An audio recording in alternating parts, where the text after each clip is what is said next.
Hej, det er virkelig lang tid siden, jeg har lavet en video, men nu har jeg faktisk en nyhed, så jeg bliver nødt til at lave en video og komme ud med denne her nyhed.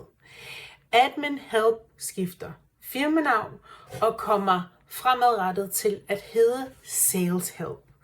Og det gør det, fordi jeg gennem rigtig lang tid har lavet mere og mere salg og marketing, og også fordi at ChatGPT, kunstig intelligens, helt klart kommer til at overtage rigtig mange af de her administrative opgaver. Og det er jo mange af de opgaver, som jeg har levet af i snart 7 år. De forsvinder altså stille og roligt, og det har jeg kunne mærke i min virksomhed. Derfor har jeg jo også allerede etableret hjemmesiden saleshelp.dk, og her vil jeg stadigvæk udføre de samme opgaver for mine nuværende kunder.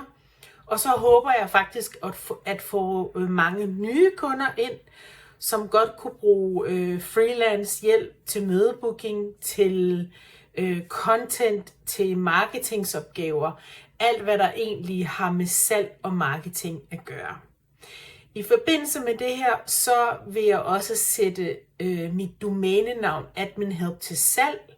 Så hvis du kender nogen, der godt kunne tænke sig at overtage domænenavnet, sociale medier og det hele, så vil jeg rigtig gerne høre fra dig, fordi det kunne godt passe til en person, som måske overvejer at starte op for sig selv med regnskab eller IT.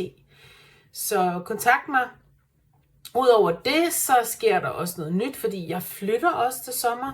Jeg flytter til Nykøbing Sjælland. Jeg flytter ud af København. Så det er et fuldstændig vanvittigt år, det her. Der sker simpelthen så mange nye ting, og det bliver virkelig spændende.